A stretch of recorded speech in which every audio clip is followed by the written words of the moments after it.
नमस्कार दोस्तों, मैं advocate Vishnudhari Singh legal channel में आप सभी दर्शकों का स्वागत करता हूं। दोस्तों, जैसा कि आप जानते हैं, प्रत्येक रविवार को मेरा क्वेश्चन आंसर सीरीज होता है जिसमें आपके द्वारा प्रश्न पूछे गए और मैं उसका कानूनी रूप से जवाब देता हूं। दोस्तों, मेरा सारा वीडियो फेसबुक और इंस्टाग्राम पर भी अपलोड होता रहता है। अगर आप चाहें तो उसे वहां भी देख सकते हैं। तो दोस्तों, आइए अब बिना समय गंवाए मैं आपके प्रश्नों का कानूनी रूप से उत्तर देने की कोशिश करूं। तो दोस्तों, पहला प्रश्न है आंद्रेश पाल जी का। इन्होंने अपने प्रश्न में कहा कि क्या किसी रजिस्ट्री की गलती को सुधारने के लिए सभी विक्रेताओं को न्यायालय में बुलाना जरूरी है? उत्तर में मुझे कहना है आंद्रेश पाल जी, रजिस्ट्री के सभी विक्रेताओं को न्यायालय में बुलाना पड़ता ही है, चूंकि उन्हें बिना पार्टी बनाए आप न्यायालय में सूट दायर नहीं कर सकते। लेकिन अगर वो उपस्थित न्यायालय में नहीं होते हैं, वैसी परिस्थिति में विक्रेताओं के कागजात को आप न्यायालय में एग्जिबिट कराकर, प्रदर्शन कराकर उससे आप यह साबित कर सकते हैं कि आपके सेल डीड में खाता गलत है या प्लॉट गलत है या चौहद्दी गलत है। जिस तरह से उनका दस्तावेज बोलेगा उसके अनुसार न्यायालय आपके रजिस्ट्री में खाता, प्लॉट या एरिया में सुधार का आदेश दे देंगे। तो इस प्रकार आप समझ गए कि पार्टी जो विक्रेता है, अगर बिना विक्रेता के आए हुए भी न्यायालय में आप अगर चाहें रजिस्ट्री में व्याप्त गलतियों को आप सुधरवा सकते हैं।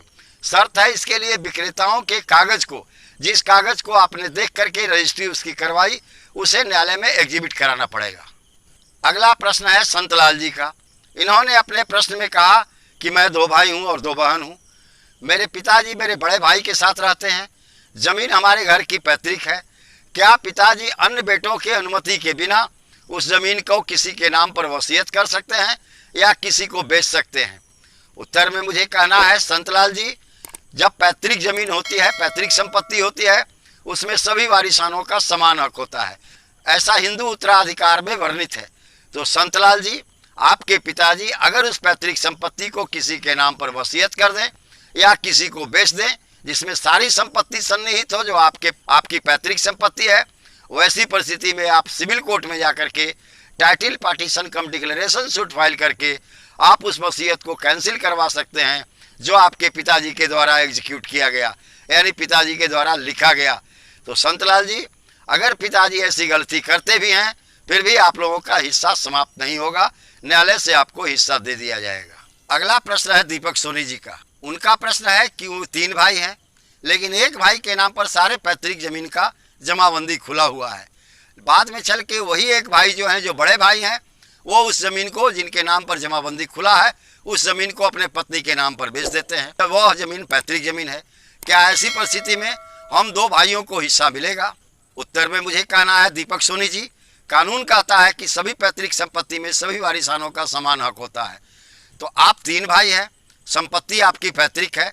चूंकि आपके बड़े भाई के नाम पर जमाबंदी खुला हुआ है, बड़े भाई ने बेईमानी पूर्वक उस जमीन को अपने पत्नी के नाम पर बेच दिया, वो गलत किए।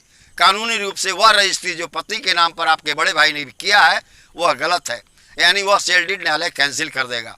आप इसके लिए सिविल कोर्ट में जाकर अपने बड़े भाई पर टाइटल पार्टीशन कम डिक्लेरेशन सूट करें। बड़े भाई के साथ साथ उनकी पत्नी को भी प्रतिवादी बनाए, चूँकि उनके नाम से रजिस्ट्री एग्जीक्यूट कर दिया गया है, रजिस्ट्री लिख दिया गया है। न्यायालय में उस रजिस्ट्री को चुनौती दी जाएगी और उस पैतृक जमीन में न्याय निर्धारण के बाद अगर आप साबित करने में ये सफल हो गए कि यह जमीन पैतृक है, तो न्यायालय पूरे जमीन को 3 भाग में बांट देगा। चूँकि आप 3 भाई हैं, तीनों भाई को 1-1 शेयर मिलेगा और जो आपके बड़े भाई ने अपनी पत्नी के नाम पर रजिस्ट्री एग्जीक्यूट कर दिया है, उस सेल डीड को न्यायालय कैंसिल कर देगा। चूँकि पैतृक संपत्ति में सभी वारिसानों का समान हक होता है। कोई एक भाई अगर समूचे पैतृक संपत्ति को बेचे तो वह कानूनन रूप से गलत है। अगला प्रश्न है सुशील कुमार जी का। इन्होंने अपने प्रश्न में कहा कि मेरे पिताजी को एक व्यक्ति ने शराब पिलाकर आज से 15 साल पहले रजिस्ट्री करा लिया। शराब पीने के चलते उनका मानसिक संतुलन खराब हो गया था। क्या अब वह रजिस्ट्री कैंसिल हो सकती है? उत्तर में मुझे कहना है सुशील कुमार जी, अगर 15 साल पहले आपके पिताजी को लोग दारू पिलाकर रजिस्ट्री करा लिया, आपके पिताजी की मानसिक स्थिति खराब थी, जिस दिन रजिस्ट्री हुआ उसके ठीक 3 साल के अंदर में आपको सेल डीड कैंसिलेशन सूट न्यायालय में फाइल करना चाहिए था कि हमारे पिताजी की मानसिक स्थिति खराब है शराब पीने से और शराब पी करके वो हमारी पैतृक जमीन को बेच दिए। लेकिन 3 साल तक आपने, आपके पिताजी ने कुछ नहीं किया। ऐसी परिस्थिति में अब टाइम बार्ड हो गया, चूंकि लिमिटेशन एक्ट का धारा 27 कहता है कि एक निश्चित अवधि के बाद यानी 12 साल के बाद आप किसी भी सेल डीड को चुनौती नहीं दे सकते। यानी 12 साल बीत गया उसका, आप उसे चुनौती दे सकते थे मात्र 3 साल के अंदर। ऐसा कानून कहता है, लिमिटेशन एक्ट का सेक्शन 3 कहता है कि जिस दिन रजिस्ट्री हो, किसी भी रजिस्ट्री को चुनौती देने का समय 3 साल है। उस दिन से जिस दिन रजिस्ट्री एग्जीक्यूट हुआ, जिस दिन रजिस्ट्री को लिखा गया, जिस दिन सेल डीड को लिखा गया, उस दिन से समय मात्र 3 साल है। लेकिन अब आपका 15 साल बीत गया। अब अगर आप मुकदमा भी न्यायालय में करेंगे तो टाइम बार्ड के आधार पर खारिज कर दिया जाएगा।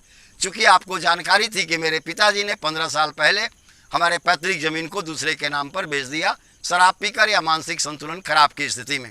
अतः अब आप मुकदमा करने के बावजूद भी इसमें सफलता प्राप्त नहीं कर सकते। अगला प्रश्न है शैलेंद्र कुमार जी का। इन्होंने अपने प्रश्न में कहा कि हमारी पहली पत्नी के बीमार रहते उस व्यक्ति ने दूसरी शादी की। जो पहली पत्नी उसकी बीमार थी, पहली पत्नी की सेवा शुश्रूषा के लिए पहली पत्नी से ही बाल बच्चे हैं, दूसरी पत्नी से भी बाल बच्चे हो गए। क्या पहली और दूसरी दोनों पत्नियों को हमारी पैतृक संपत्ति में समान हक मिलेगा? उत्तर में मुझे कहना है शैलेंद्र कुमार जी, पहली पत्नी के जीवन काल में अगर कोई व्यक्ति दूसरी शादी कर लेता है तो वह अवैध माना जाता है। ऐसा प्रावधान हिंदू मैरिज एक्ट के सेक्शन 5 में किया गया है। लेकिन शैलेंद्र कुमार जी, उनसे जितने वारिसान उत्पन्न होते हैं, चाहे वो पहली पत्नी को हो या दूसरी पत्नी को हो, सभी औलादों का, सभी बाल बच्चों का अपने पिता की संपत्ति में बराबर हक होता है। ऐसा हिंदू उत्तराधिकार अधिनियम में वर्णित है। तो आप निश्चिंत रहें, पहली पत्नी से भी उत्पन्न बाल बच्चे को और दूसरी पत्नी से भी उत्पन्न बाल बच्चों को अपने पिता की संपत्ति में बराबर बराबर हक मिलेगा। इसमें दूसरी पत्नी, चूंकि पहली पत्नी के रहते हुए जीवन काल में ही बिना उसे डिवोर्स किए उस व्यक्ति ने दूसरी शादी किया, इसलिए दूसरी पत्नी का कोई पति की संपत्ति में अधिकार नहीं है। वह सिर्फ अपने पति से भरण पोषण यानी मेंटेनेंस ही ले सकती हैं। इस प्रकार दोस्तों, आपके जो इम्पोर्टेंट प्रश्न थे उनके प्रश्नों का उत्तर समाप्त हुआ। दोस्तों, मैंने आपके सभी प्रश्नों का उत्तर कमेंट बॉक्स में दे दिया है। जो उसमें कुछ इम्पोर्टेंट क्वेश्चन थे जो आम जनता के दैनिक समस्याओं से जुड़ा हुआ है, उन्हीं प्रश्नों को लेकर मैं यह वीडियो बनाया हूँ। अगर आप मेरे इस वीडियो से संतुष्ट हैं तो आप इसे लाइक करें, सब्सक्राइब करें, अपने साथियों को, अपने संबंधियों को शेयर करें, ताकि उन लोगों के पास भी अगर इस तरह का कोई कानूनी समस्या उत्पन्न हो जाए तो वह न्यायालय में जा कर के अपना रेमेडी, अपना उपाय प्राप्त कर सकें। धन्यवाद दोस्तों, अब विशेष अगले वीडियो में।